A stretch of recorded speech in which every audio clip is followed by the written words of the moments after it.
नमस्कार दोस्तों, स्वागत है आपका अमित जी सेंटर में। दोस्तों आज की इस वीडियो में हम जीके के मॉक टेस्ट को सॉल्व करेंगे। हालांकि आज मॉडल पेपर अपलोड करने वाला था, किसी कारणवश आज मैं मॉडल पेपर अपलोड नहीं कर पाया, उसके लिए माफ़ी चाहता हूं। टेस्ट शुरू करने से पहले आपसे रिक्वेस्ट है कि यदि आप हमारे चैनल पे पहली बार आए हैं तो प्लीज़ इस चैनल को सब्सक्राइब कर लीजिएगा और नोटिफिकेशन बेल को भी प्रेस कर दीजिएगा ताकि आने वाले वीडियोज़ का नोटिफिकेशन आप तक पहुँचता रहे। ठीक है दोस्तों, तो चलिए हम लोग शुरू करते हैं आज का टेस्ट। आज का पहला प्रश्न है, भारत की प्रथम महिला जिन्हें भारतीय ज्ञानपीठ पुरस्कार से सम्मानित किया गया। ऑप्शन है आशापूर्णा देवी, बछेंद्री पाल, डॉक्टर अमिता पटेल, श्रीमती इंदिरा गांधी। तो इसका राइट आंसर क्या होगा? तो इसका जो राइट आंसर है वो आपका आशापूर्णा देवी है। ठीक है, इनको कब मिला था ये पुरस्कार? तो उनको ये पुरस्कार मिला था 1976 ईस्वी में। ठीक है, ये बांग्ला भाषा की एक कवयित्री थी और उपन्यासकार भी थी। ठीक है, चलिए अगला प्रश्न देखते हैं। अगला प्रश्न है, भारत की प्रथम महिला मुस्लिम शासिका कौन थी? ठीक है, या फिर कह सकते हैं भारत की प्रथम मुस्लिम महिला शासक कौन थी? तो ऑप्शन है हमारे पास चांद बीबी, रजिया सुल्तान, बेगम हजरत महल और नूरजहां। तो इसका कौन सा ऑप्शन सही होगा? तो इसका ऑप्शन नंबर 2 जो है यहाँ पर करेक्ट है। ठीक है, रजिया सुल्तान जो थी भारत की प्रथम मुस्लिम महिला शासक थी। ठीक है, चलिए अगला प्रश्न देखते हैं। आगरा शहर का संस्थापक कौन था? ऑप्शन है अलाउद्दीन खिलजी, मोहम्मद तुगलक, फिरोज तुगलक, सिकंदर लोधी।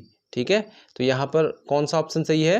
तो यहाँ पे ऑप्शन नंबर 4 जो है करेक्ट है। ठीक है, सिकंदर लोधी जो था वो आगरा का संस्थापक था। ठीक है, 1504 ईस्वी में आगरा की स्थापना किया था। ठीक है, अगला प्रश्न देखते हैं।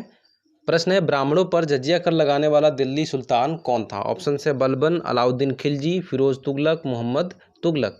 तो इसका जो राइट आंसर है वो है आपका ऑप्शन नंबर 3 फिरोज तुगलक। ठीक है, चलिए अगला प्रश्न देखते हैं। अगला प्रश्न है, निम्नलिखित में से किसे भारत का तोता कहा जाता है? ऑप्शन हैं हुसैन शाह, अमीर खुसरो, नानक और बारक शाह। ठीक है, तो इसका जो राइट आंसर है वो आपका अमीर खुसरो है। ठीक है, अमीर खुसरो को तोताए हिंद कहा जाता था। ठीक है, यह एक महान संगीत और साहित्यकार थे। ठीक है, तोताए हिंद को ही अगर हिंदी भाषा में कहें तो क्या कहेंगे? भारत का तोता कहेंगे। ठीक है, चलिए अगला प्रश्न देखते हैं। प्रश्न है, गुलाम का गुलाम किसे कहा जाता है? ऑप्शन से मोहम्मद गौरी, कुतुबुद्दीन ऐबक, बलबन, इल्तुतमिश। ठीक है, तो यहाँ पर जो राइट आंसर होगा आपका क्या होगा?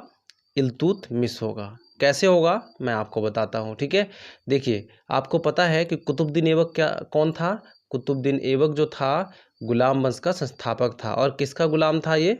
तो ये था मोहम्मद गौरी का। ठीक है, मोहम्मद गौरी का गुलाम कुतुबुद्दीन ऐबक था और कुतुबुद्दीन ऐबक का गुलाम कौन था? इल्तुतमिश था। ठीक है, इसलिए इल्तुतमिश को क्या कहा जाता है? गुलाम का गुलाम कहा जाता है। ठीक है, चलिए अगला प्रश्न देखते हैं।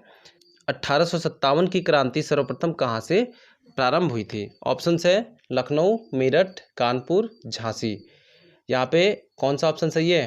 तो यहाँ पे ऑप्शन नंबर 2 जो है वो करेक्ट है, मेरठ से। ठीक है, चलिए अगला प्रश्न देखते हैं। प्रश्न है, मौलिक अधिकार निलंबित किए जा सकते हैं किसके द्वारा? ऑप्शन है राज्यपाल, राष्ट्रपति, विधि मंत्री, प्रधानमंत्री। किसके द्वारा यहाँ पे निलंबित किए जा सकते हैं?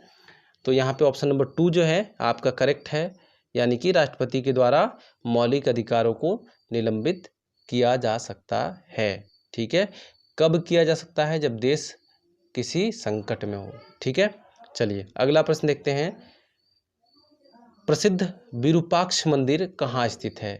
ऑप्शन है भद्राचलम, चिदम्बरम, हम्पी, श्रीकालहस्ती। ठीक है, तो इसका जो राइट आंसर है आपका कहाँ पर है? ऑप्शन नंबर 3 जो है करेक्ट है, हम्पी में स्थित है। ठीक है, और ये कौन से राज्य में स्थित है? तो कर्नाटक। ठीक है, कर्नाटक के हम्पी में स्थित है। और किस नदी के तट पर है? तो ये है आपका तुंगभद्रा नदी के दक्षिणी तट पर। ठीक है, कहाँ पर? तुंगभद्रा नदी के दक्षिणी तट पर स्थित है। ठीक है, इसको विश्व धरोहर में भी शामिल किया गया है। ठीक है ना। निर्माण किसने कराया था? तो निर्माण कराया था कृष्ण देव राय ने। ठीक है, कृष्ण देव राय ने इसका निर्माण कराया था। कब कराया था? 1509 ईस्वी में। ठीक है, चलिए अगला प्रश्न देखते हैं हम। अगला प्रश्न है हमारे सौर मंडल के निम्नलिखित में से किस ग्रह का द्रव्यमान न्यूनतम है। ऑप्शन है वरुण, बृहस्पति, मंगल, बुध। ठीक है, तो हमारे सौर मंडल में ये जितने भी ग्रह हैं, ठीक है, उन ग्रहों में जो द्रव्यमान है सबसे कम किसका है, तो सबसे कम द्रव्यमान है वो आपका बुध का है। ठीक है, और सबसे अधिक किसका है, तो सबसे अधिक है किसका, बृहस्पति का। ठीक है, बृहस्पति का सबसे अधिक है, बुध का कम है सबसे। ठीक है, चलिए अगला प्रश्न देखते हैं। प्रश्न है बिग बैंग सिद्धांत निम्नलिखित के उद्भव की व्याख्या करता है। ठीक है, ऑप्शन है स्तनधारी जीव, हिमयुग, महासागर और ब्रह्मांड। तो यहाँ पे कौन सा ऑप्शन सही होगा दोस्तों, बिग बैंग सिद्धांत जो था किसके उद्भव की व्याख्या करता है, तो वो किसके उद्भव की व्याख्या करता है, यहाँ पे ऑप्शन नंबर 4 जो है करेक्ट है, ब्रह्मांड के। ठीक है, किसका, ब्रह्मांड के उद्भव की व्याख्या करता है। ठीक, चलिए अगला प्रश्न देखते हैं। अगला प्रश्न है निम्नलिखित नदियों में से कौन सी एक बंगाल की खाड़ी में नहीं बहती है। ऑप्शन है महानदी, कावेरी, गोदावरी और ताप्ती। तो यहाँ पे जो राइट आंसर है वो आपका क्या है, यहाँ पर ऑप्शन नंबर 4 है, ताप्ती। ठीक है, ये पश्चिम की तरफ बहती है, कहाँ पे जाके गिरती है, तो ये अरब सागर में जाके गिरती है। ठीक है, और इसको याद करने का एक तरीका है। ठीक है, वो क्या है तरीका, मैंने इसके ऊपर एक स्पेशल वीडियो भी बना रखा है, उस तरीके को आप याद कर लेना। क्या है, ये वर्ड याद रखना, समानता।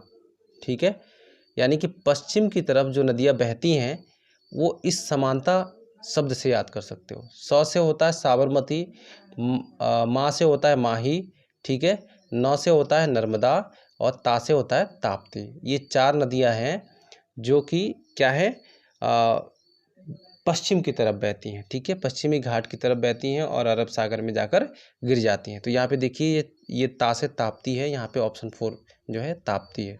तो यहाँ पे जो राइट आंसर है वो आपका ताप्ती होगा। ठीक है, चलिए अगला प्रश्न देखते हैं। निम्नलिखित में से कौन सा मौलिक अधिकार नहीं है। ऑप्शन है समता का अधिकार, शोषण के प्रति अधिकार, हड़ताल का अधिकार, धर्म की स्वतंत्रता का अधिकार। ठीक है, तो मौलिक अधिकार जो है वो क्या है, यहाँ पर नहीं है, वो है आपका ऑप्शन नंबर 3, हड़ताल का अधिकार। हड़ताल का अधिकार जो होता है ये मौलिक अधिकार नहीं है। ठीक है, चलिए अगला प्रश्न देखते हैं। भारत में कौन सी प्रणाली है। ऑप्शन है संसदीय प्रणाली, राष्ट्रपति शासन प्रणाली, अर्धराष्ट्रपति शासन प्रणाली, बहुव्यक्ति कार्यपालिका प्रणाली।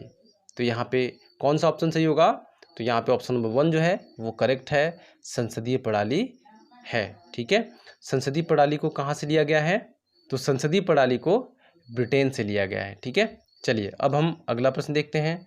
अगला प्रश्न है निम्नलिखित में से कौन भारत में कानूनों को बनाता है। ठीक है, भारत में कानून कौन बनाता है।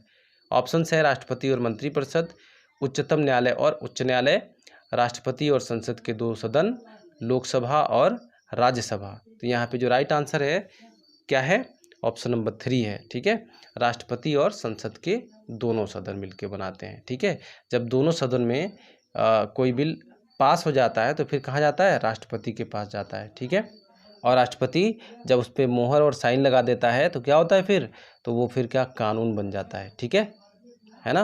तो चलिए अब चलते हैं, हम अगला प्रश्न देखते हैं। अगला प्रश्न है शून्यकाल संसदीय व्यवस्था किस देश की देन है।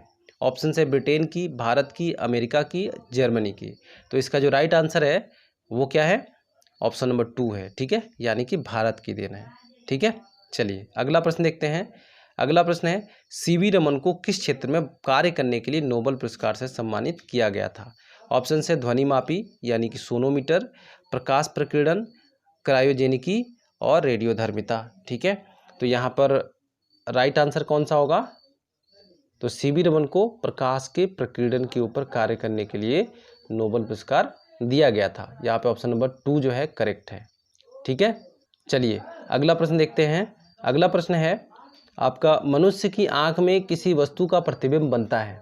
मनुष्य की आंख में किसी वस्तु का प्रतिबिंब बनता है, किस जगह पे बनता है। ठीक है, ये अंग दिए हुए हैं, कार्निया में, आइरिस में, पुतली में, रेटिना में।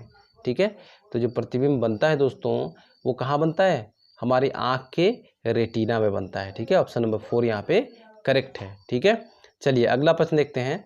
प्रश्न है निम्न रंगों में विषम को पहचानिए। ऑप्शन है हरा, लाल, भूरा, पीला। तो इसका जो राइट आंसर है वो है आपका भूरा। ठीक है, आपको पता होगा कि जो इंद्रधनुष में रंग होते हैं कौन कौन से होते हैं, विबग्योर से आप याद कर सकते हो। ठीक है, विबग्योर से।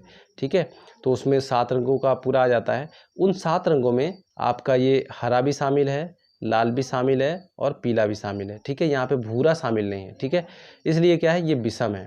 भूरा जो है विषम है, यानी कि भूरा उसमें शामिल नहीं होता है, तो इसलिए ऑप्शन नंबर 3 जो है वो करेक्ट होगा। ठीक, चलिए अगला प्रश्न देखते हैं। अगला प्रश्न है लहसुन की अभिलाक्षणिक गंध का कारण है। ठीक है, लहसुन तो आपने खाया ही होगा और खाने के बाद कैसी उसकी गंध आती है आपको ये भी पता होगा। ठीक है, तो वो गंध जो होती है वो किसके कारण होती है, सल्फर के यौगिक के कारण।